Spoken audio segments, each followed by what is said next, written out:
Prophet Sam Oluwalo,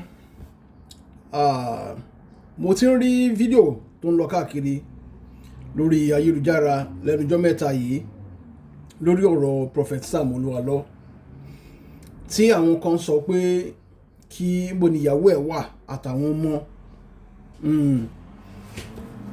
Ó wá jẹun ìyàlẹ́nu fún mi wípé látìgbà tí wọ́n ti ń sọ̀rọ̀ yìí a ò tí ì gbọ́ nǹkan kan pàtó látọ̀dọ̀ Pastor Sam Oluwalo lórí ọ̀rọ̀ yìí. Mo wá ń wò ó pé ibi tí ó dùn mí sí jù ni wípé ìyá ìyàwó Pastor Oluwalo wọ́n jáde ní àìpẹ́ yìí tí ìyá yẹn fẹ́ lè máa sunkún nígbà tí wọ́n ń sọ̀rọ̀ wípé nǹkan Oluwalo ò jẹ́ kóun rọ́mọ òun láti bí ọdún 3 sí 4 sẹ́yìn. Now tẹ́ ẹ bá jẹ́ ìránṣẹ́ Ọlọ́run ní tòótọ́, mo tiẹ̀ wọ́ndà náà, ṣé ìyá Pastor Oluwalo ṣì wà láyé? Ìyẹn ìyá tó bí Pastor Oluwalo, ṣé ìyá wọn ṣì wà láyé? Ṣé wọ́n gbọ́ ohùn ìyá ìyàwó Oluwalo, ẹni tó jẹ́ àna yín? Ṣé ẹ gbọ́ ńgbà tí ìyá yẹn sọ pé òun ò rọ́mọ òun, pé ọmọ yín ò jẹ́ kóun rọ́mọ òun? Tó bá yẹ pé ìyá Pastor Oluwalo ṣì wà láyé, mi ò mọ̀ bóyá ṣì wà láyé, bóyá bàbá Oluwalo ṣì wà láyé. Tó bá yẹ pé ẹ ṣì wà láyé, tẹ́ẹ̀dẹ̀ ń gbọ́ tí ìyá ìyàwó yín, ìyá ìyàwó ọmọ yín tó ń sọ wípé òun ò tí ì rí ọmọ òun láti bí ọdún 4 sí 3, tí bàbá Oluwalo wà láyé tẹ́ ń gbọ́, ẹ wá lè pe ọmọ yín pé lágbájá o, ń gbọ́ níbo lọmọ ọmọbìnrin yìí wà? Níbo ni ọmọbìnrin yìí wà?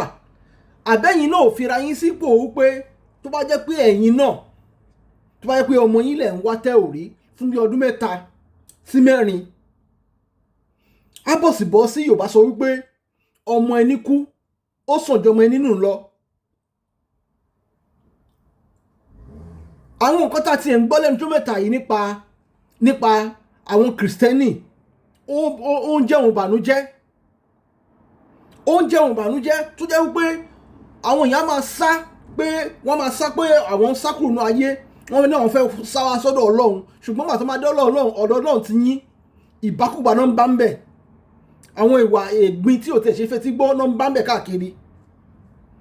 Àwọn tó yẹ kó tún pè yín sí àkíyèsí, ṣé kò sí àwọn leaders ní Nàìjíríà tó lè béèrè lọ́wọ́ Oluwalo pé Oluwalo ibo ni ìyàwó ẹ̀ wà?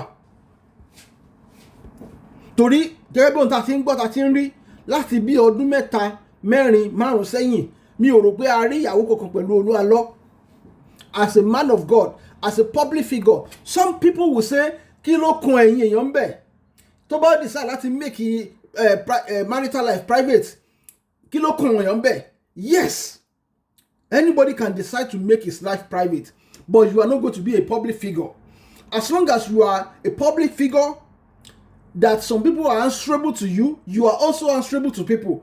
Oluwalo is just like one of the politicians in Nigeria now. So if anybody comes into position of office, ó wà answerable sí every citizen of the country or every citizen of the state. Ó dá mi lójú pé a máa ráwọn tó máa tún takò wá lórí fídíò tá à ń ṣe, which is normal. But èmi gbà ládùúrà wípé ìkọ̀kọ̀nú yín ẹ̀ ní fojú sunkún ọmọ yín, ẹ̀ dẹ̀ ní wọ́ ọmọ yín tì. Ẹ bá mi pe Pastor Oluwalo sí àkíyèsí fídíò yìí kí wọ́n sọ ibi tí ìyàwó wọn wà. If you have to just, do it once and for all, àfàìṣe, you are already implicating yourself. And tó bá ní irú ọ̀rọ̀ báyìí bá ń wáyé, tó bá ń pe àwọn èèyàn jáde, it's not just because of today, it's because of tomorrow. It's because of tomorrow. When you fail to speak up in this kind of issue, tó bá dọjọ́ ọ̀la, and you might not be living anymore then, ẹ lè má sí láyé mọ́ ńgbà yẹn. Táwọn ọ̀rọ̀ yìí bá padà wá ń jẹyọ lọ́jọ́ iwájú, ẹ lè má sí láyé mọ́ láti defend ara yín ńgbà yẹn. But if you are speaking up now, ìyàwó yín ṣì lè wà láyé kó wà lálàáfíà. But if you don't speak up now, mi ò rókúrò anybody o, ṣùgbọ́n the earlier the better for you. ọ̀rọ̀ yín sì ti fẹ́ máa jẹ́ kó dàbí ọ̀rọ̀ Mohbad àti Wùmí tí wọ́n ní kí Wùmí wá ṣe DNA tóun náà sọ DNA di nǹkan bàbàrà tẹ́nìkan kò ṣe rí torí mi ò mọ ibi tó fi máa ń le tí nǹkan ògùn ẹni bá dání lójú a máa ń fọwọ́ ìgbáyà ni. If you are sure that this your wife is living and alive and hale and healthy, then present her. Bó tẹ̀ jẹ́ pé ordinary video call lẹ́jọ́ máa ṣe ordinary video call lẹ́ máa jọ ṣe tẹ́lẹ̀ máa post sórí social media fáyé rí, then everybody will keep short. Àbọ̀rọ̀ lásán fọmọlúwàbí o, ẹ bá mi pín fídíò yìí kó dọ́dọ̀ Pastor Oluwalo kó mú ìyàwó ẹ̀ kó jẹ́ ká yé sinmi. If you are not doing it, you are already poisoning many people's mind about Christianity. Tẹ́ ẹ bá mọ̀. Because many people will be wondering pé kí ló lè tó bẹ́ẹ̀ pé ìyàwó yín kọ́ ẹlòmíràn ọkùnrin lè máa lọ síbẹ̀ tẹ́lẹ̀ kódà lára àwọn ọmọ ìjọ yín ọkùnrin lè máa lọ síbẹ̀ pé àbí nǹkan kan wà náà ọ̀rọ̀ yìí tẹ́lẹ̀ but ní ṣe tọ́rọ̀ yìí ti ṣẹlẹ̀ yìí many people will be wondering pé ibo níyàwó pastor wà lóòótọ́ tó bá travel abroad ẹ ṣáà ń bára yín sọ̀rọ̀ ẹ ṣáà lè bára yín sọ̀rọ̀ tẹ́ ẹ bá tiẹ̀ wá ní nǹkan kan ṣe mọ́ tẹ́ ẹ bá jọ fẹ́ra yín gan mọ́ in this kind of issue send a message to her pé lágbájá o àwọn ayé rò pé mo ti fi nǹkan ṣe ẹ́ ni o níbo ló wà o ṣe fídíò kò jẹ́ káyé mọ̀ pé àlàáfíà ló wà o simple as that and make a way to make the mother abiyamọ ìyá 80 years ẹ jẹ́ kó rí bó ṣe máa bọ́ wọn sọ̀rọ̀ and there will be peace. Etí mo fẹ́ sọ ojú báyìí lọ o ẹ ṣé ẹ jọ̀ọ́ ẹ bá mi pín fọ́nrán yìí kó lọ́dọ̀ everybody kó lọ́dọ̀ Pastor Oluwalo fúnra wọn àti àwọn àgbààgbà ìjọ CAC bóyá tó bá pe Pastor Oluwalo ṣàkíyèsí ọ̀rọ̀ yìí bóyá a máa rí ojútùú sí ẹ ṣé ó dàbọ̀. ẹ jẹ́ ká sáré gbọ́ ilé. àwọn ará ilé ẹ̀ ló máa ń gbọ́ tí wọ́n ju àwọn àbúrò ẹ̀ kúrò ní first born so at the detriment of àwọn ọmọ ẹ̀ you know and it got so bad even my father. ẹ jẹ́ ká gbọ́ experience yìí eléyìí tó bà nínú jẹ́ lọ́pọ̀lọpọ̀ tí òbí lè kọ́ ń bẹ̀ nítorí ó wà lára àwọn ohun tó ń ṣẹlẹ̀ nílé lẹ́nu. So a very quiet man but bàbá mi ṣáà máa ń sọ fún wọn pé àwọn family ẹ̀ yìí wọ́n sì máa ṣe gbá wọ́n sì máa bìtú ẹ̀ wọ́n máa ṣe gbá wọ́n máa ṣàwọn but my mom was like àwọn ẹbí wọn mọ wọn ò lè yà wọn kúrò lọ́dọ̀ ẹbí wọn kankan you understand. So to the extent that I was abused as in I was sexually abused you know right under the nose of my mother of my parents you know while I was younger it happened my daddy caught it you understand but I guess Ndanye we won't understand what this person was trying to do. But tí mo tún wá dàgbà mo ti dàgbà mo ti wọ 16 years old this person I don't know what he did nǹkan tí mo sọ yìí ọkùnrin bá ó sì máa ń ṣe mí bákan mi mọ́ mo ṣe fẹ́ sọ fọ́fọ́ mi gan up till I say sọ̀rọ̀ yìí you understand me because eventually this thing has to be dealt with because I took me years to heal from what I'm telling you so while I was 16 this person mi mọ bó ṣe ṣe torí mo ti gbọ́ I understand but it wasn't ordinary and this person àbúrò ìyá mi ni àbúrò ìyá mi ọmọ ìyá ọmọ bàbá ẹ̀ ó dẹ̀ bá mi sùn but ó gbà kankan lọ lára mi that I didn't know you understand me and ó dẹ̀ sọ fún mi pé tí n bá sọ fún yàn ọkọ tó máa tẹ̀yìn ẹ̀ jáde you understand ó lè bẹ̀bí jẹ́ you know softly ló fi ń threaten bó ṣe kó threaten ní ìjà so I held on to that thing that ó dẹ̀ ń dà mí láàmú ìbọn it got to a stage that ẹ mọ̀ mo lè máa rìn lọ lójú títí báyìí ìdáyẹ ní Nàìjíríà ni mo sọ yìí orí nígbà tí mo wá padà má rí mo lè máa rìn lọ lójú títí báyìí á kù mí pé kí mọ́tò kan gbá mi kàn ẹ̀ ń tẹ̀ síbẹ̀ you know because that thing was haunting me báwo lọ ṣe máa gbọ́ pé àbúrò ìyá mi ló ṣe irú nǹkan báyìí pẹ̀lú mi you understand and I refused to forgive ìyá tó bí mi for years because I just felt àwọn lọ́ńtàyé lẹ́kùn kí n ní you understand náà gbà kí ilẹ̀kùn ṣí sílẹ̀ tí ẹnu ewúrẹ́ fi wá wọnú ọgbà. So, exactly. So, Guinea happened to me for years. And you won't believe it. Torí unforgiveness tí mo carry yẹn. If I was so bad, tó jẹ́ bẹ́ẹ̀ nìyẹn tó bá wá sílé wa. As in, mo rántí ẹ̀mẹ́ta ọ̀tọ̀ tí ẹ̀mẹ́rin ni mo ti fi oògùn èkúté sóúnjẹ. Fúnra mi ni màá tún lọ dànù tó rọ́pọ̀ mi ò ní gbé láti ṣe. You understand me? Bẹ́ẹ̀ni. As in, èmi kan fẹ́ para mi, èmi kan fẹ́ kàn kàn kó kú. But I was onto this for a very long time. Not until Mukawani, I was just on my own. And I guess it was God that ministered to me that I needed to start healing. And God helped me. God, opened my eyes. I went online myself. And I started looking for, how to heal, who to talk to. I spoke with someone, a therapist, on my own. And I did all the things I was, in fact, making me come to be able to love my mother. Be almost see ya.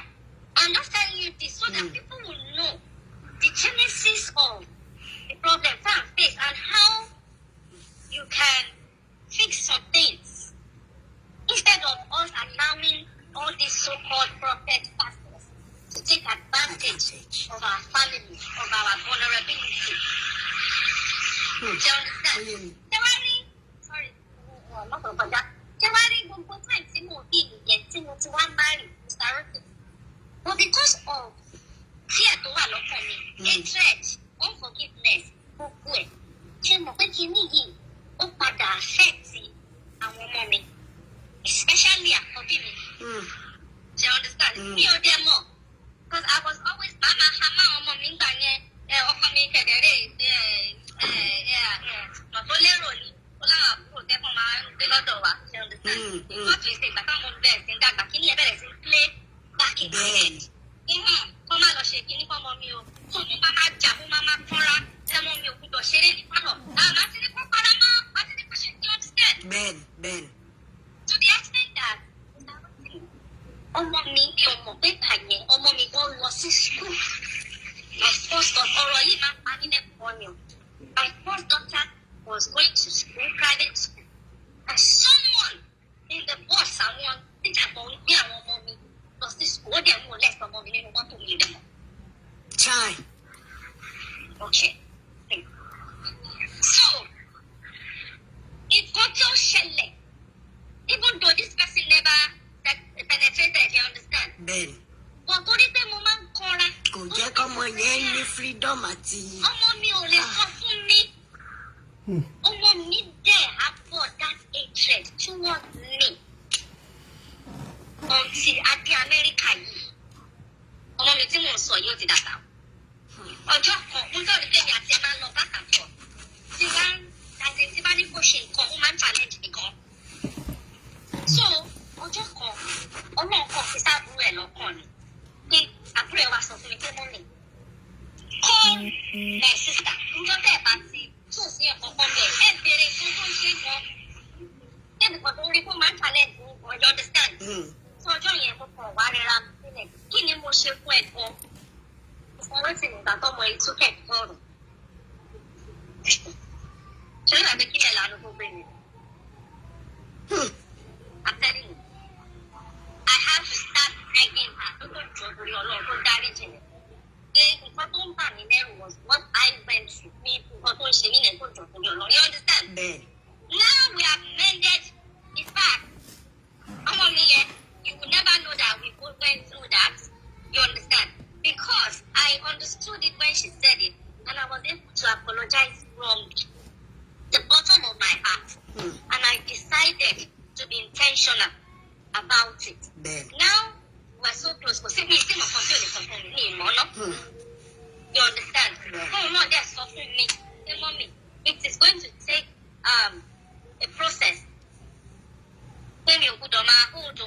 pé bóyá òun ṣì ń tọ́ra mọ́ mi ṣé because òun ò lè kàn mí ó máa ṣe and I understand. Yes, it's a process. You understand?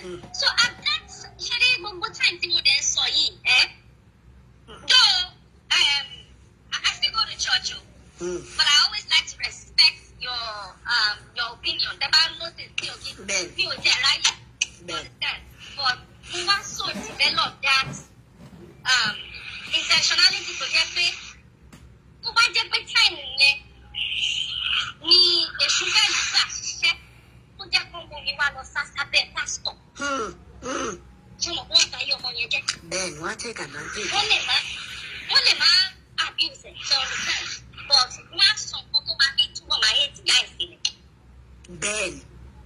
Gẹ́gẹ́. So ṣe rí a lot of time as parents as relatives let us learn to ask questions. You understand? Ká má máa ti àwọn ọmọ wa sẹ́nu ìkókò. Bẹ́ẹ̀ni. Tó o ẹ bá ti di tó tún ṣìwà wọnú ilé, don't be afraid to ask questions and don't be afraid to prepare for the kind of answer that you get so that you will know how to deal with it. Bẹ́ẹ̀ni. Because part of nǹkan tó pa wá kú lọ as families nìyẹn. You understand? Because ó kàn pé mi I've been like I want to tell you this a very long time ago. I don't want to say because in that stuff àwọn tó bá ń gbọ́ mi tó jẹ́ family wọ́n á mọ̀ pé mi ni. Bẹ́ẹ̀ni. You understand? That's why I don't put the family mi láyé tí máa sọ̀rọ̀ sọ̀rọ̀ fún mi. You understand? That's why I don't want to say it online. You understand? So. Of the mother wọ́n wá cover wípé torí wípé rẹ. Don't let it go yẹn. This is a case scenario and that is what we're talking about today, that ọ̀nà wo làwa parent fi gbà láti fi ṣe àwọn ọmọ wa. Were we even ready? Because tabanika sọ̀rọ̀ parenting láyé òde èní ń ṣe àmọ̀ pé nǹkan táwọn ọmọ yẹn mọ̀ ojú ń táwa gan fúnra wa mọ̀ lọ, but nírú àwọn situation báyìí, what exactly are we doing as parents to help these children? Ẹ jẹ́ ká darí ọ̀rọ̀ wa lọ síbẹ̀. How intentional are we to help our children through us and managing ourselves, knowing fully well that wa náà ní life tiwa láti rí ká ní pé torí pé ọmọ pé ká má ṣe nǹkan tó yẹ ká ṣe, but how do we blend all of these things to make sure that our children are helped? Adeyinka. Thank you. When we are talking of family, ó bẹ̀rẹ̀ láti orí àwa o, especially obìnrin ìyá. Mo lé experience méjì kan láti ọwọ́ èèyàn kan pẹ̀lú voice note ìdẹ̀rọ̀ra play yìí ló jẹ́ kí n rántí nǹkan yẹn. Kẹ́rí tí òbí náà bá ti wà, wọ́n bá ti jẹ́ pé kò sẹ́ni tí ò ní tó láìpẹ́ owó. Kẹ́rí tí òbí parents bá ti wà, wọ́n bá ti jẹ́ olùfẹ́ owó. Ẹlòmíì kò sí nǹkan tẹ́lòmíì ò lè ṣe láti jẹ́ tówó kí owó yẹn ṣáàtì dé ni kò mọ ibi tí ọmọ yẹn ti lọ gbé owó wá. Bí lédi yìí ṣe sọ̀rọ̀ jẹ́ kí n rántí ọ̀rọ̀ yìí ní tó kúrò Nàìjíríà lẹ́ni ti sọ fún mi. Ó pọ̀ lóhùn déédéé kúrò níbi iṣẹ́ ní ọdún yẹn. Ó ní but àwọn parents ń keep telling òun pé padà sídìí iṣẹ́ yìí, padà sídìí iṣẹ́ yìí, padà sídìí iṣẹ́. Ó ní débi pé wọ́n tẹ̀ lu òun. Mo ní wọ́n lù ẹ̀, mo ní kí ló ṣe lọ gangan. Ó ní wọ́n fún òun ní chance láti gbọ́ tẹnu òun pé ìwé only after the salary tóun fẹ́ mú wálé. Ó ní ṣe ni ọ̀gá tóun bá ṣiṣẹ́ tóun bá ti palẹ̀ mọ́ lálẹ́ tóun kó nǹkan yẹn lọ sí àwọn nǹkan tóun ń lò tóun kó lọ sínú yàrá sínú ilé. Ó ní pẹ̀lú fẹ́ rẹ́pì òun. Ó ló ṣe nígbà àkọ́kọ́ òun escape, ó ṣe nígbà kejì bóun ṣe da gbogbo gbá ilé fún nìyẹn bóun ṣe sales girls náà. Ó náà wá jókòó sínú ilé ọjọ́ kìíní ọjọ́ kejì. Bàbá òun kọ́kọ́ béèrè lọ́wọ́ pé àwọn ò lọ sí lágbájá, òun ò lọ síbi iṣẹ́ rẹ̀. Ó ní pé ara òun ò yá. Ọ̀sẹ̀ kan lọ ọ̀sẹ̀ kejì. Bí ìyá ẹ̀ ó ní bí màmá òun ṣe bẹ̀rẹ̀ sí fún gbogbo òun lọ́rùn yẹn. Òun ò lè jókòó sínú ilé, òun máa bọ́ ẹ ṣe kinní kan. Ó ní ẹ jẹ́ kó òun explain nǹkan tó ṣẹlẹ̀. Ó ní àǹtí, ó mọ́mì òun fún òun ní room láti explain rẹ̀ sọ nǹkan tó ṣẹlẹ̀ mo ní àdúrà nǹkan bàbá ìṣẹ̀lẹ̀ o ò mọ bó ṣe lọ pé bí fámìlì kankan wọn abẹ fún nìkan lọ jà nílé àwọn ẹni yìí ó ní mo ń sí òun ò fún òun ní chance láti sọ̀rọ̀ pé she was only after that morning ṣé irú nǹkan bẹ́ẹ̀ yẹn ṣé wẹ́wú trauma tẹ́ni yẹn go through irú nǹkan bẹ́ẹ̀ yẹn ó ti divide family already kò sí bẹ́ẹ̀ ṣe lè mú family yẹn kò sí bẹ́ẹ̀ ṣe lè mú pápá padà mọ́ another one mi àwọn òbí mi wà tó jẹ́ pé kọ́ ọmọ ṣàmà mú wà ní kó wọn fẹ́ mọ ibi tọ́mọ náà ti ń rí owó yẹn ọmọ nǹkan tẹ́lú mi tún máa ń ṣe ni pé ọmọ tó bá mú owó wálé òun nìyí ẹ̀ máa yàn èyí tó bá mú owó gidi wá bóyá tó ń tọ́jú ìyá tó ń ṣe kinní kan táwọn dà sí ẹ̀ ń struggle wọ́n wá capitalize wọ́n wá focus attention bẹ́ẹ̀ni tó mú wá gbọ̀ngàn ni àwọn tó kù yẹn ojú wo lè fẹ́ jẹ́ kó máa wọ̀n kò sí ní family tó jẹ́ pé nǹkan bẹ́ẹ̀ yẹn ló fa iye family yẹn jẹ́ bí ó jẹ́ pé wọ́n sì ní rẹ̀ pọ̀ ṣèbí nígbà tí wọ́n ní àwọn tí ẹ concentrate lórí ilé nígbà tó máa dọjú alẹ́ tí ìyá àti bàbá sì kì tó yẹ pé àwọn tó neglect ń gbà yẹn òun làwọn ọmọ wọn kà á búrò wá sọ pé ṣèbí àwọn tí ẹ̀ ń gbé gẹ̀gẹ̀gẹ̀ ń gbà yẹn àwọn náà nìkan lọ́ máa tọ́jú yín lọ́jọ́ alẹ́ sórí family bẹ́ẹ̀ yẹn kí ni ká pèsè àbíṣe ìjọba àbí pásítọ̀ ló tún darú ẹbí bẹ́ẹ̀ lò so family starts from us it starts within. Thank you so much. Thank you so much. That's very, very wonderful.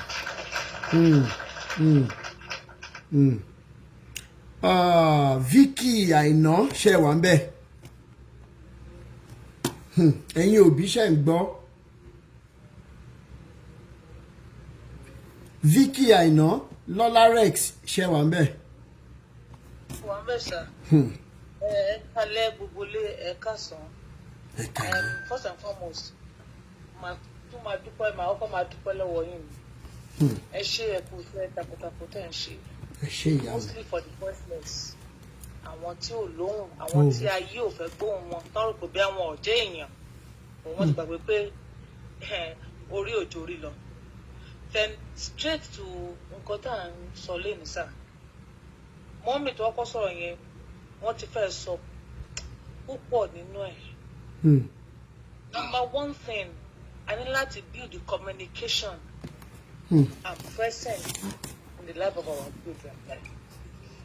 Ọlọ́mọ púpọ̀ ni mí, mo máa sọ nípa ìrírí tèmi. About 2 weeks ago, ó ti pẹ́ tọ́mọ mi ti sọ mi pé òun fẹ́ bá mi sọ̀rọ̀ ọmọkùnrin ni. He's a teenager. Òun fẹ́ bá mi sọ̀rọ̀. Okay, tí n bá ti lọ sí yàrá ẹ̀, ọ̀rọ̀ tá a fẹ́ sọ, á ní kò tí ń yà.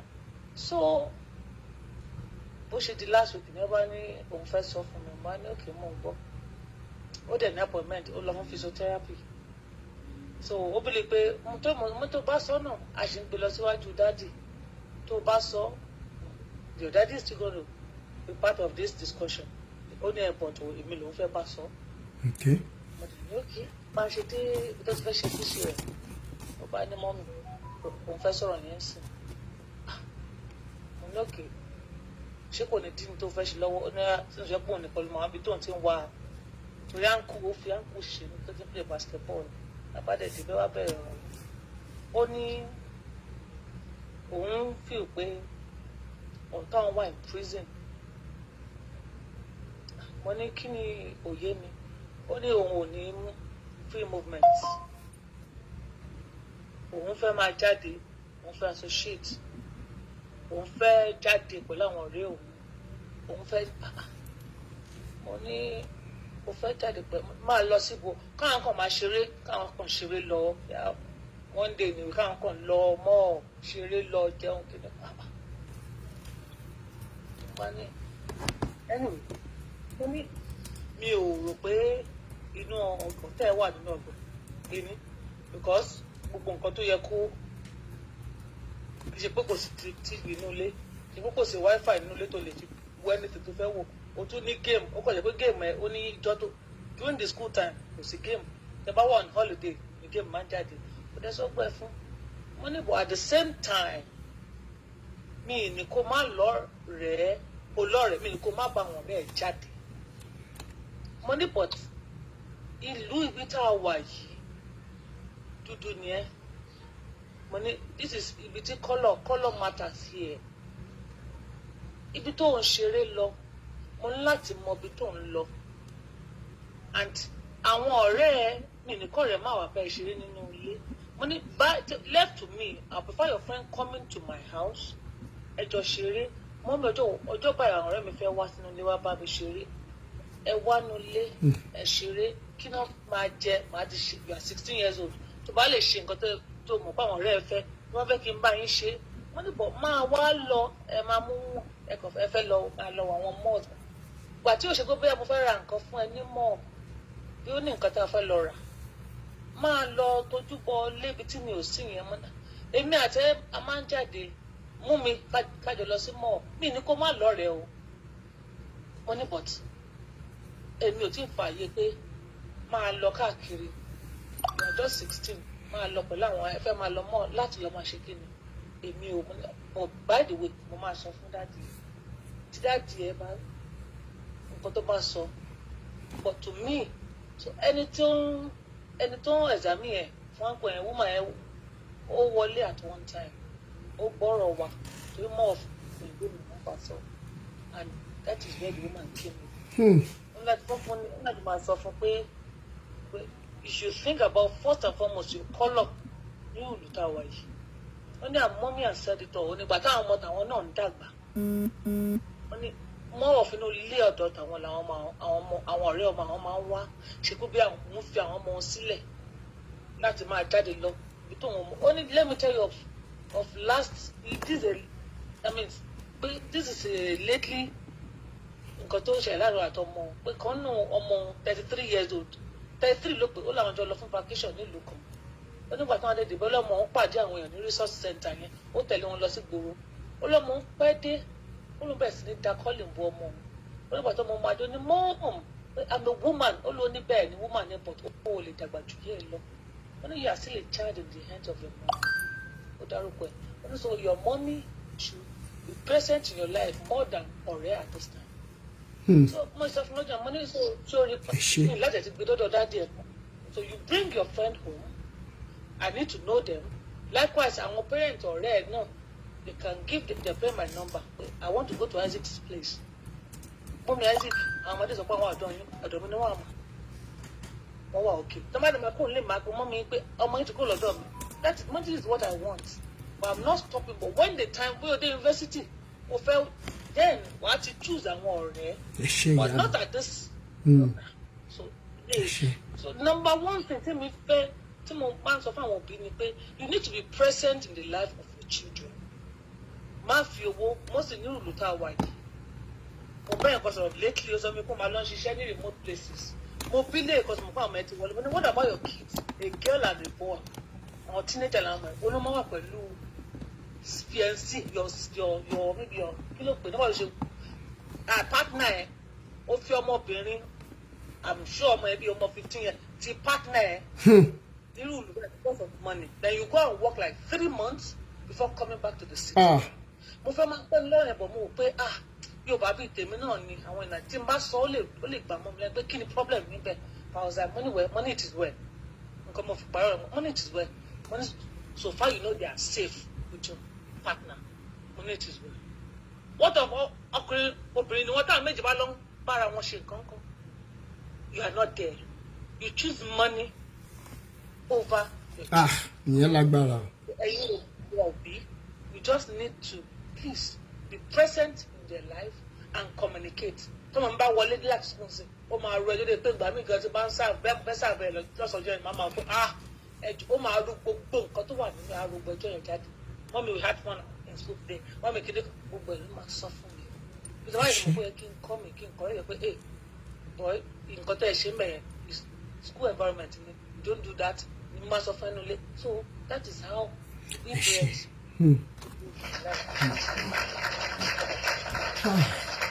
ẹ ṣe ẹ̀yẹn lágbára ó máa kì í ṣe gbogbo ọkùnrin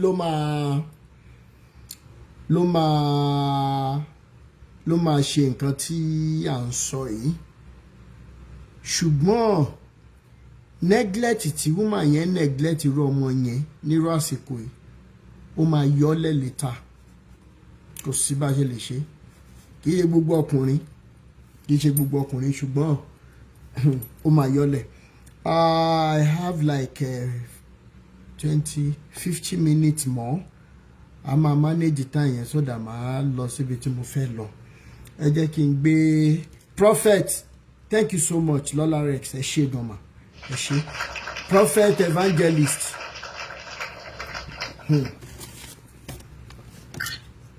Prophet Evangelist Elijah ṣé wà ńbẹ̀ sà? Ẹ káalẹ́. Ẹ káalẹ́ sà. Mo wà ńbẹ̀, ẹ káalẹ́. Ẹ kú ètò. Yes sà. Ọlọ́run á máa ràn yín lọ́wọ́ síwájú àti síwájú sí. Ẹ̀rí ọ̀rọ̀ tí mo bá lẹ̀ lálẹ́ yìí.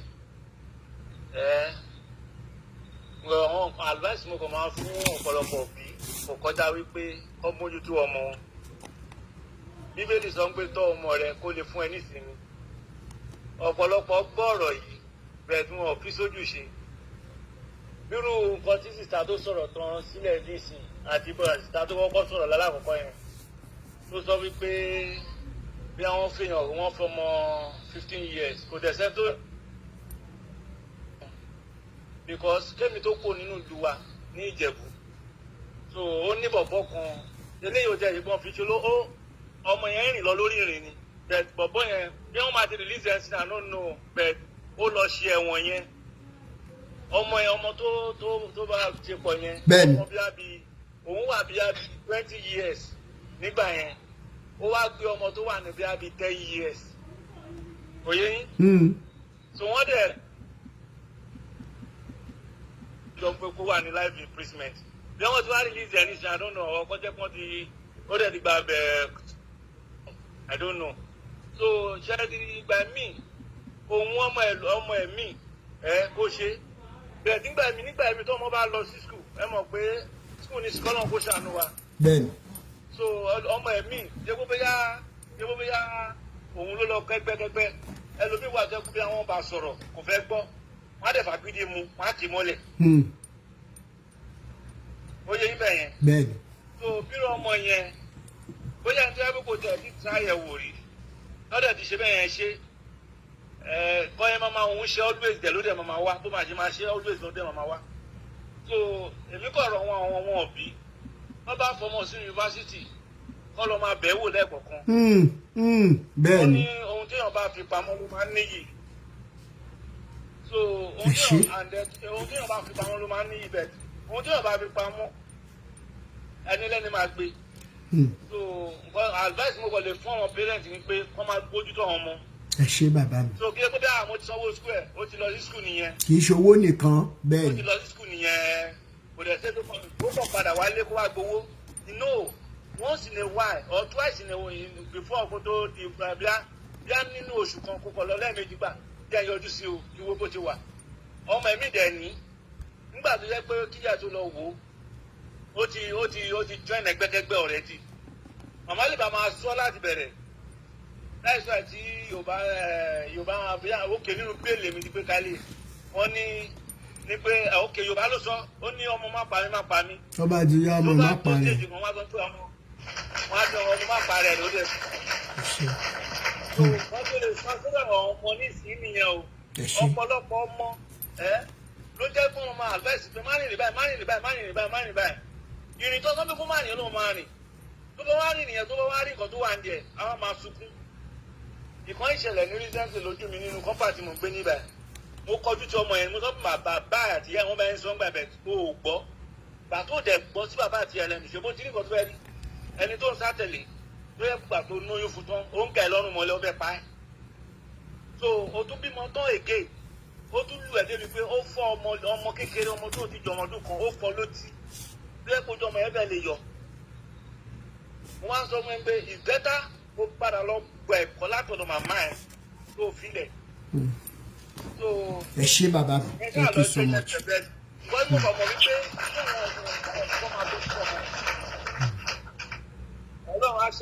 Àmì ẹ ṣé. Ẹ jẹ́ kí n sáré sọ nǹkan kan. Mo rí comment kan nísàlẹ̀ and this is at the point where we must be very sincere with ourselves. 45 minutes more. Now, somebody said something in the comment section, and I know that this saying might represent the mindset of so many people that there is no way we cannot be discussing this and not discuss the issue of poverty. Poverty, yes. But what exactly is poverty? How many of you learn the movie Owo Blow? Part 1, part 2, part 3. You can go relive this movie on YouTube. Those were the days of Rachel Oniga as the wife of Pakasumu. Pakasumu lọ sẹ́wọ̀n because ó ń jà fẹ́tọ́ àwọn ọmọ ènìyàn. Pé ọ̀gá kò yẹ ká máa bá wọn, kò yẹ ká máa gba ẹrù wọn, ká máa jẹ́nà, ká máa wọ́n ràn lọ sẹ́wọ̀n. Kò padà dé. Sam Loco was the landlord. Nígbà tán dẹ̀ ti gbọ́ pé bàbá kú, Sam Loco fẹ́ máa bá ìyá sùn. Then Fẹ́mi Adébáyọ̀ òun ló ṣe Young Ogogo, Young kí lorúkọ ẹ̀, Owo Blow. Bímbọ́ Akíntọ́lá, that so many of you might not remember in that movie, òun ló ṣe ẹ̀gbọ́n. And the rest of the story. Poverty and family. But when you look at what they call poverty, we may want to hide behind something instead of standing up to our responsibilities as parents.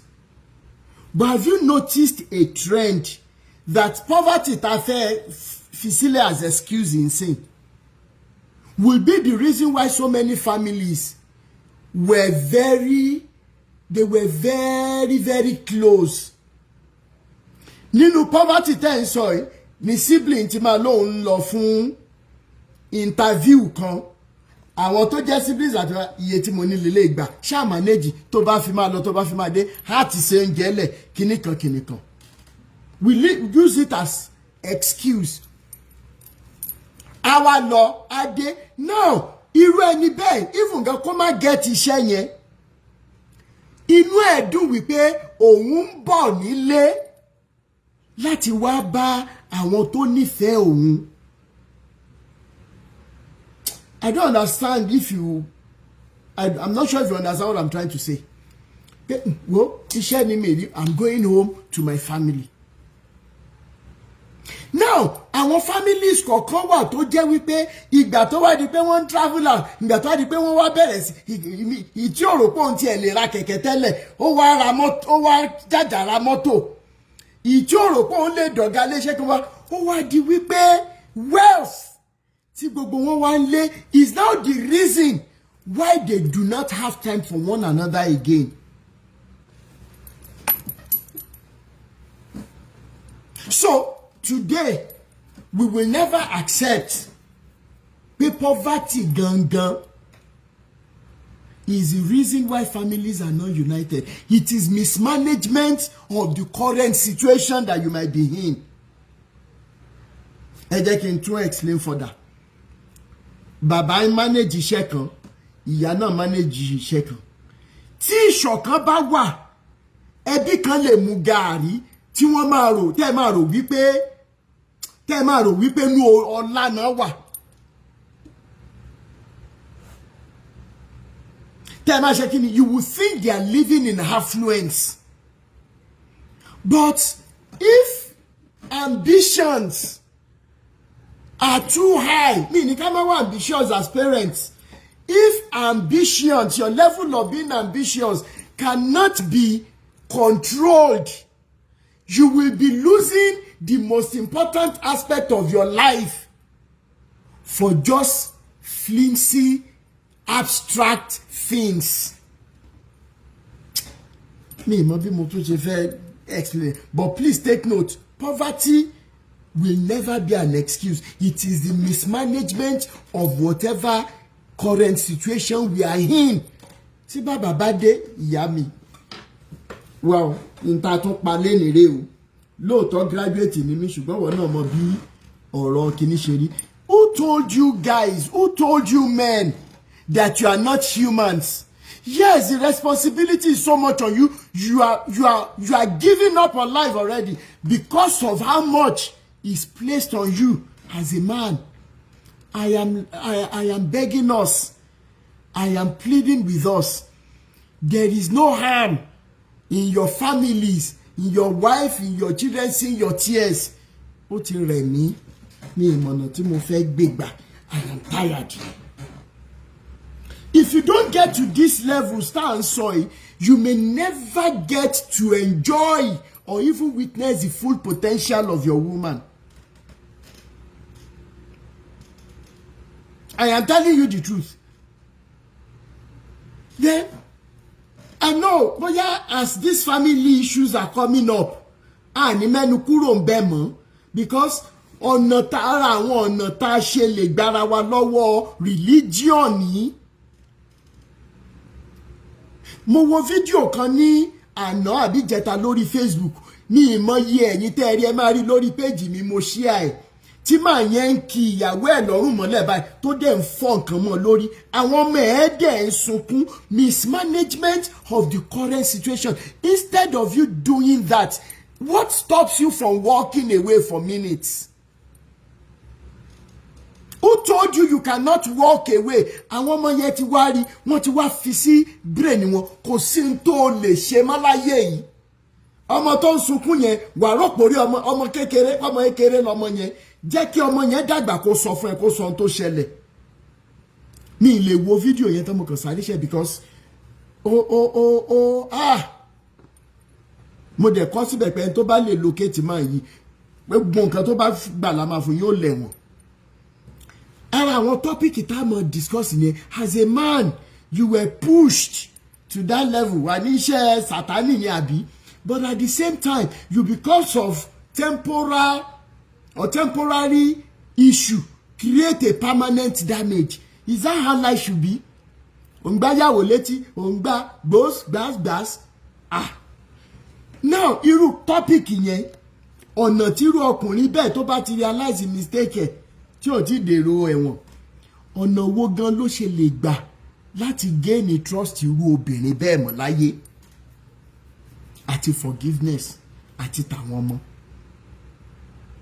So it is not a level, it is not about poverty, it's not going to be an excuse. Princess, ẹ jẹ́ kí n sáré gbé yín sókè. I need 37 minutes more. Princess. Yes. I love this topic. Amen. If you think it's not like anything to relate more family, because family is the first thing our kids know. Àwa lọ́lọ́run kékeré wọn. Bẹ́ẹ̀ni. Lẹ́yìn Olódùmarè. Because ìbá bá ṣe tán wọn la ṣe máa bá wọn. And tọ́mọ wa bá yàn tó bá yanjú, they will bá sọ pé ọmọ lágbájá nìyẹn. Tó bá jẹ́ dàkejì, wọ́n ní ọmọ ta ni ọmọ lágbájá. So nǹkan tó bá ṣẹlẹ̀ sọ́mọ wa ní ìrìn àjò ayé wọn, wọ́n padà bọ̀ wá bá wa gẹ́gẹ́ bí òbí. Màá mú first point ní máa jẹ́ kí àwọn ọmọ wa máa lọ́rẹ̀ẹ́ àbí kọ́ máa lọ́rẹ̀ẹ́. I will stand it that bá jẹ́ kọ́mọ yín kó lọ́rẹ̀ẹ́, wọ́n ní ọ̀rẹ́ níta tó máa guide wọn in the wrong way. Ó lè má jẹ́ ọ̀rẹ́ púpọ̀, but it's very important that life èèyàn ò lè dáyé gbé, and wọ́n ṣe control àwọn àgbà ẹ̀ bàbá mi street kan tẹ́ pé àwọn ò lọ́rẹ̀ẹ́. But now àwọn ọmọ ayé ìsìn wọ́n gbọ́n nínú, they share a lot of things together, so you can't stop them from having friends. The only thing ká lè ṣe gẹ́gẹ́ bí òbí ni pé ẹ jẹ́ kí ọmọ yín máa mú ọ̀rẹ́ wálé, ẹ máa mú ọ̀rọ̀ ọ̀rẹ́ kọ́mọ yín ní, ẹ máa lè guide wọn wípé okay lágbájá mi ò lọ́rẹ̀ẹ́ yìí ò dàbọ̀. Àwọn nǹkan tí mo notice rèé, kì í ṣe tìjà, ìgbà mi many parents ìjà agídí no, sometimes tá a bá burú díẹ̀ ẹ jẹ́ ká fi ìfẹ́ hàn sáwọn ọmọ wa, ká dé correct wọn with love. It's good for our kids láti bẹ̀rù wa, ó dẹ̀ dá kán bá bẹ̀rù wa, kán respect wa, kán dẹ̀ love wa at the same time, not ìbẹ̀rù all the time. Ẹ má yẹ ká sọra wa di olóró táwọn ọmọ wò lè bá sọ̀rọ̀. So I subscribe to children having friends. Let them bring their friends home, which will help you to guide them aright. Another thing tí mo tún fẹ́ point out ni freedom. Ọmọ tẹ́ bá wà máa yà, tẹ́ ẹ̀ jẹ́ kó free, tó bá ní opportunity freedom ni wọ́n máa misuse ẹ̀. Mama cite example àwọn ọmọ tó jáde láti ìgbà táwa tẹ̀ ń dàgbà kó jẹ́ pé ayé tó ti dojúrú. Rántí àwọn ọmọ pásítọ̀ kan gbà kan wọ́n lè lo kíní sírun relaxer. Tó bá dé school gbà yẹn gbà táwa lọ institution wọ́n pàmì irun wọn wá ṣe irun wọn dáadáa tó bá lọlé wọ́n fi gúdà fún ó máa di natural hair padà. So èmi máa advice àwọn òbí pé as much as we can ẹ jẹ́ ká fáwọn wa ní freedom. Tó bá rí pé ẹ ti fún wọn ní freedom wọn ò ní jáde nígbà tí wọ́n bá di ìgbà tó bá dá wà láti máa make wrong decision pé dájú yóò fún mi ní freedom. Ẹ ti jẹ́ kí wọ́n expose the little things the way of life báyé ṣe rí. Kì í ṣe pé wọ́n wà wọnú ayé tán àwọ̀ àwọn má bẹ́ má jáde má ṣe léyìí má ṣe léyìí má ṣe léyìí má ṣe léyìí. Tí wọ́n bá ní opportunity láti dá wà wọ́n máa misuse opportunity yẹn. Wọ́n máa go haywire.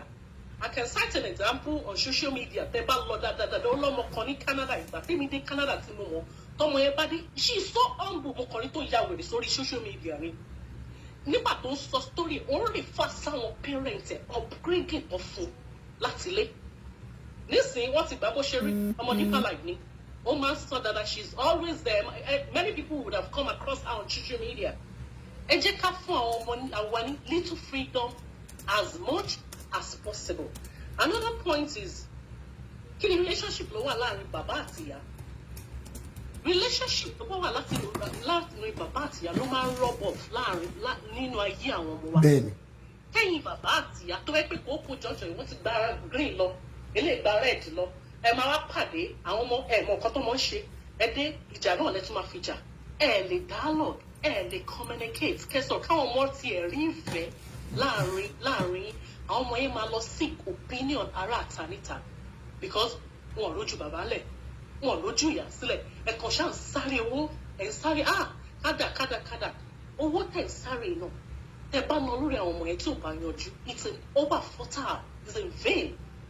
So ẹ jẹ́ ká fi ààyè sílẹ̀ fún àwọn ọmọ wa ẹ jẹ́ ká build relationship pẹ̀lú àwọn ọmọ yìí ẹ má wà too strict ẹ má di bàbá mi ń bọ̀ ó ti sàgbà mi ìyá mi bọ̀ ó ti sàgbà make your children your best friend so that they can make you their best friend. If you don't make them your best friend àwọn náà lè sọ yín di ọ̀rẹ́ wọn o ẹ jẹ́ kọ́ lọ́rẹ̀ẹ́ ẹ mọ ọ̀rẹ́ wọn ẹ bá wọn ẹ ṣe that's very deep and wonderful. Ẹ ṣe sister Princess. Kí n tó gbé ọmọ ológo Jésù wọlé àwọn Yorùbá àwọn àgbàlẹ̀ Yorùbá wọ́n lọ wọ́n bọ̀ wọ́n ní wípé pẹ̀lẹ́ lákọ ó dẹ̀ lábo. There is what we call constructive criticism or communications. There is what we call destructive criticism and communications. Irú èmi ọ̀rọ̀ tèmi dàbí pé wọ́n ní tá a bá bí ni àtúnra ẹni bí. And ẹ mọ̀ tí n bá ń jà tí n bá ń bínú gbà mí, some of you will think that I derive joy in the way tó ṣe máa ń ká mi lára tí mo ṣe máa ń sọ fún àwọn bàbá ìpè ṣé nǹkan ń ṣe yín ni ṣé ẹ mọ ipò tẹ occupy because so many of us irú life tí àwọn daddies wa live business life wọn ò ṣe pé bóyá àìdá travel lẹ́ni travel lọ́la torí ọrọ̀ ayé never there. And now reason ta ṣe sọ wípé a gbọ́dọ̀ rescue àwọn ọmọ apadà ni wípé the body of Christ ìsìn kọ́ ni the body of Christ tẹ́lẹ̀ because a ní luck wípé àwọn tó wà ń gbà yẹn kó tẹ̀ tó di pé mi inú wọn tó sì wà láyé gan wọ́n di rascal báyìí ó yàtọ̀ ń gbà yẹn you can bear me witness on that. Now lórí pẹ̀lẹ́ lákọ̀ọ́ lábo first and foremost tó o bá máa bá ọmọ wí pé bóyá o bínú gan you must not tell kids those things that will disrupt their morale. Tọmọ yẹn máa wá lùkà rẹ̀ as total failure. One. Then number two, àwa òbí fẹ́ràn ká mọ̀ jẹ́ káwọn ọmọ wa feel inferior sí wa. Ká mọ̀ àfẹ́ máa ń jẹ́ tó bá compare ara wọn pẹ̀lú àwa ńgbà tá kéré ká mọ̀ wá fi pé àwọn ò dá tó báwa ṣe dá nígbà yẹn. ẹ rántí a máa ṣe ẹ̀yẹ gbogbo àwọn parents èmi tí mo máa ń gbé first nígbà tí mo kéré táwa ló máa ń ru kíláàsì gbà yẹn. So you push these children in the direction where it is not even family at all, if I can use that word. So when you are trying to correct your child, there is a way we can correct in such a way that ọmọ yẹn gan máa mọ̀ pé àtòrí pé ìfẹ́ tí dáàdi àti mọ́mì ní sí mi náà ṣe ń correct mi kí ẹ pé bóyá àtọ̀ vétẹ̀ tó ọmọ máa rò pé ẹni ló bí mi ṣá ẹni ló bí mi ṣá. So ìyẹn lọ́tọ̀. Ẹ jẹ́ kí n gbé ọmọ ológo Jésù wọlé, ó yẹ sáré bá wa sọ̀rọ̀. Ẹ bá wa on mute kẹ́ sọ̀rọ̀. Ọmọ ológo Jésù. Hello, sir. Yes, sir. Let's appreciate to you for your outstanding efforts, Mr. Awikoko. Yes, well sir. done. May God continue to. I always follow you very well. Sherry, on this issue, nípa ọmọdé nípa òkú ẹ̀, me, the first thing I will tell you now is that I blame our government. No, nígbà táwa kéré, wọ́n máa ń na ọmọ ní school. Bẹ́ẹ̀ni. Báyìí, kò sẹ́ni tó ń na ọmọ ní school mọ́, ọmọ ò ní bẹ̀rù. Wọ́n dẹ̀ wà nínú Bible tí mi kọ́ nínú ìwé òwe pé má ṣe fa ọwọ́ ìbáwí kúrò lára ọmọdé. Tí wọ́n bá fi pàṣán nà, òun kì yóò kú. But in school today, kò sẹ́ni tó ń na anybody mọ́. Wọn ò ní bẹ̀rù. Tíṣà tó bá ń na ọmọdé gan, parents lè gbá lójú. I've seen it before. They caution teachers, don't beat them. And when what I did in kékeré, one of me in school back in one kékeré, because I'm a stubborn person. Nǹkan tó change me nìyẹn. So one, ọmọ tẹ́ ẹ̀ nà tẹ́ kàn fílẹ̀ tó kàn lọ sí á lọ láàárọ̀ á ṣẹ̀ ní school wọ́n á fi sílẹ̀ wọ́n á ṣe a lot of things. Ọmọ yẹn náà wàhálà kò lè tètè ní láárí. I will cite an example for you. My son, they called me 3 weeks ago in school tó ń lọ wípé ọmọ mi fọ ọkọ̀yàn kan lọ́rùn pé kámẹ́rà DSS3 ló wà last làwọn ṣe wáìkẹ̀ lọ́wọ́ wọn náà àti kẹ́ẹ̀kan fọ ọkọ̀ràn àwọn lọ́rùn nínú kọ̀ǹpútà room wọ́n pè mí mo ní ṣé wọ́n lè fi kíni yẹn kan wọ́n fi hàn mí mo ní máa padà wá sí school láti wá nà lójú gbogbo yín because bàbá mi nà mí school rè ó máa sọ pé àwọn ọ̀rẹ́ náà yàn school kí ni punishment ẹ fẹ́ fún ẹ̀sọ́ pẹ̀ kọ́ pé kó máa wá láti ilé kó lọ ṣe wáìkì wọ́n ní mi nígbà mo ní máa sùn wọn ni. One, discipline is not there again fáwọn ọmọ wa. Ìkíní bàbá tó tọ́ ni mo sọ fún yín o Bible ti kọ ogun nǹkan tán ó wà nù Bible tó 5 or 6 places ibi wọn láti bọ́ ọmọdé wí. Ministry of Education kò yẹ kí wọ́n bọ́ ọmọdé wí mọ́. Ministry of Education kò yẹ kí wọ́n bọ́ ọmọdé wí wọ́n kọ lẹ́tà sí school pé wọn ò gbọ́dọ̀ ná ọmọ. Ẹ ṣe mọ reason tó ṣe rí bẹ́ẹ̀ ni wípé ẹ máa rí pé tíṣà míì na ọmọdé bíi wípé ẹgbà bá ọmọ lójú wọ́n wá na ọmọ yẹn yànnàyànnà gbogbo ẹ̀ ṣe mọ̀ pé gbà títí wa the way tán ṣe nà wá tán correct wa kì í ṣe bí ẹ̀hàn náà bẹ́ẹ̀ yẹn kì í ṣe bí ẹ̀hàn náà no wọ́n nà wá náà ó yẹ yín wọ́n nà wá dáadáa gbà ẹ̀ ṣùgbọ́n bí ká tẹ́wọ́ tán bá dẹ̀ ti nà wá ní méjì ṣe rí embarrassment yẹn gan níwájú class it will set something in our brain pé àtún gbọ́dọ̀ ṣe kí n ṣùgbọ́n nísìnyí ẹ rí i pé ẹ wo eléyìí tí wọ́n ná arrest ìjọ yẹn ẹ wo bó ṣe ná ọmọ so difference gbọ́dọ̀ wà ń bẹ so and training and retraining of teachers náà tí ó wà ń bẹ ṣá so gbogbo kinní yẹn náà ló fà á. Bàbá mi pa ni màmá mi headmistress ni I lost my father when I was 15.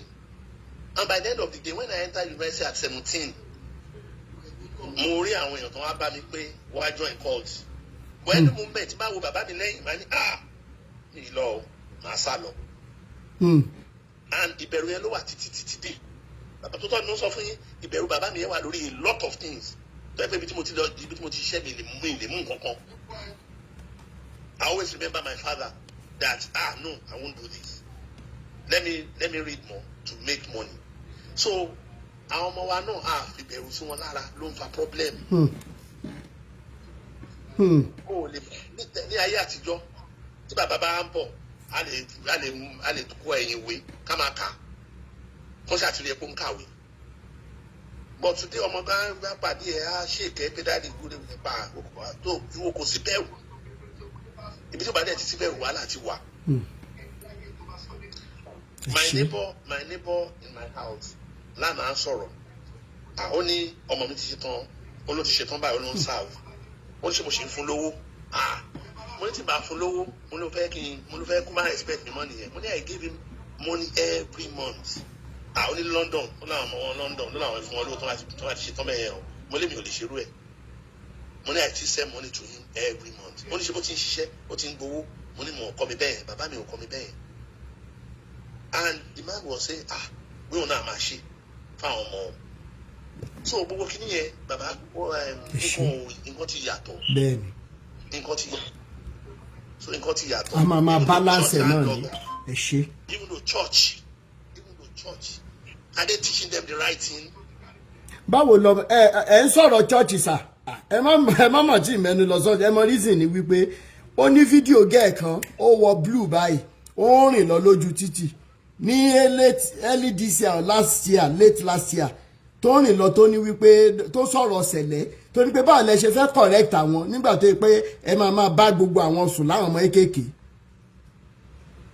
Bàbá mi ẹ má tiẹ̀ tí jẹ́ a máa gbé tọ́pìkì yìí ṣe tọ́pìkì tá a máa treat tán lẹ́nu torí in the next 20 minutes máa round up.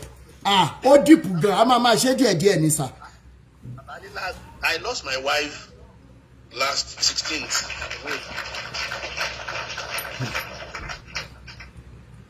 Mo pe pastor church mi kí wọ́n bá mi pray fún ní St. Nicholas. Lẹ́tà tí mo kọ fún kí mo bẹ̀ẹ́ pé kí wọ́n wá pray wọn kò wá wọ́n ní mi lè tètè rí.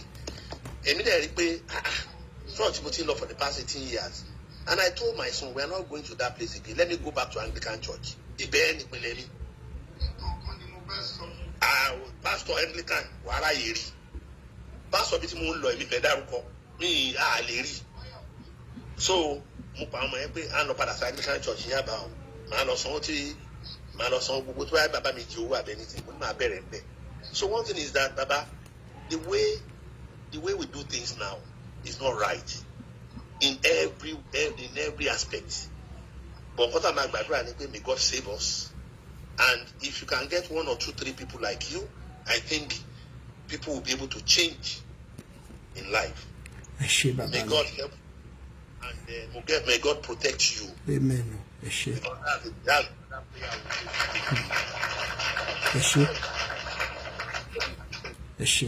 Thank you so much. Yeah. Godfather, ẹ sáré bá mi gbóhùn sókè sá. Yes. Daddy tó sọ̀rọ̀ pẹ̀lú yẹn daddy ẹjọ́ nítorí Ọlọ́run the way you sounded concerning your boy tó wà ní school you are harsh. Tẹ́lẹ̀ ọmọ yẹn tó bá ní opportunity láti wọ university àjọ yín lójú ọmọ wà ní school ọmọ SS3 ọmọ ọwọ́ kọ́ obìnrin lọ́rùn kò ṣe pọ́nrí monkeys kò ṣe pọ́nrí wọn ní updates ìyẹn bẹ́ẹ̀ kẹrí àwọn tó máa lo olùkọ́ mo rí wọ́n máa kọ́ sọ̀rọ̀ pé ọ sọ fún ọmọ wọn pé ọmọ dúdú ni wípé kò lè ṣe báwo ìbò ṣe kẹrí we are getting it wrong. ọmọ tó bí sílùú either pupa or whatever ọmọ ìlú òyìnbó ni wọn equal right lọ ní is now down to we parents láti jẹ́ kọ́ mọ̀ pé ọmọ ìlú yìí yẹ but àwọn bàbá àtìyẹ origin wọn ibi báyìí ni because the moment ẹ bá ti lọ sọ irú àwọn ọ̀rọ̀ yìí fáwọn ọmọ yìí ẹ ti nígbà tí yóò kọ́ ráǹkì wọn èèyàn ti gé wọn kú so níbi táwọn ọmọ wọn bá wà wọn bá ti ń ṣe nǹkan wọn á máa rò pé wọ́n mi jẹ́ sọ fún mi pé kí wọ́n ti ọmọ ẹni tí mò ń ṣe o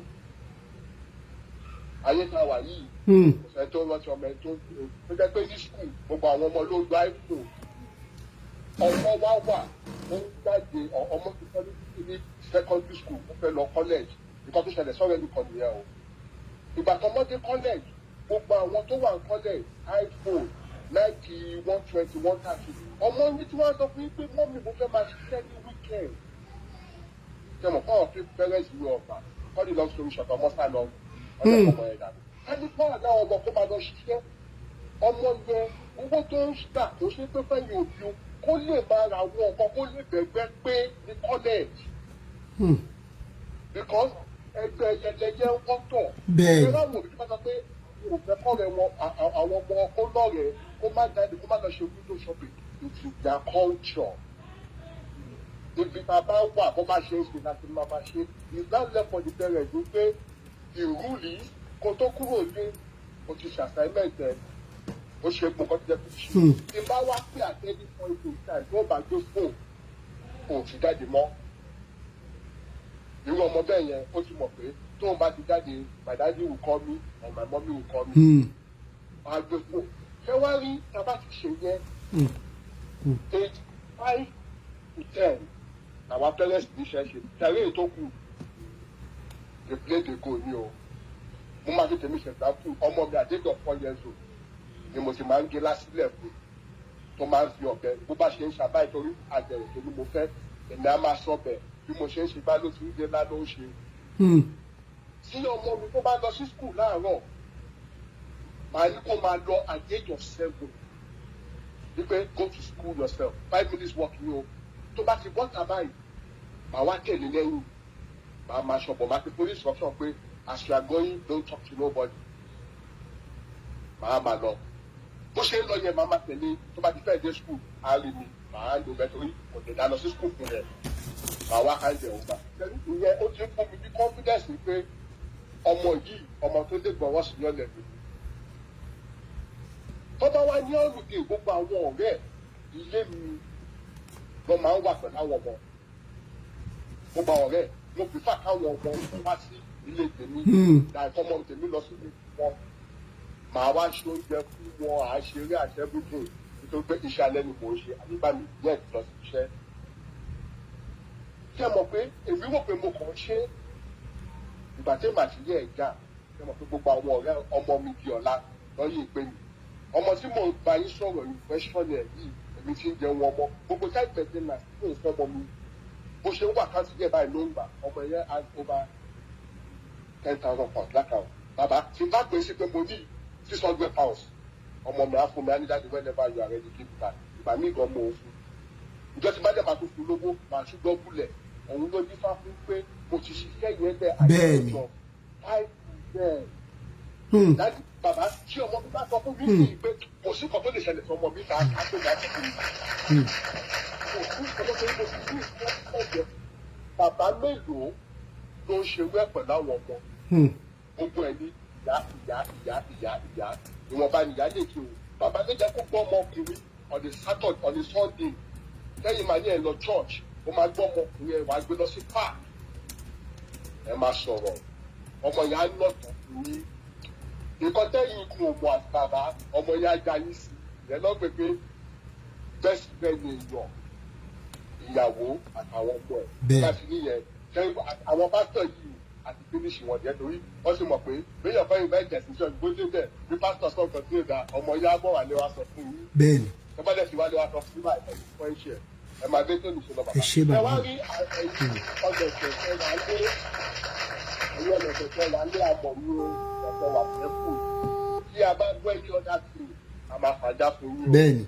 ìyàlọ́jọ́ bẹ́ẹ̀ni. for life. for life ni ẹ ṣé bàbá mi one love.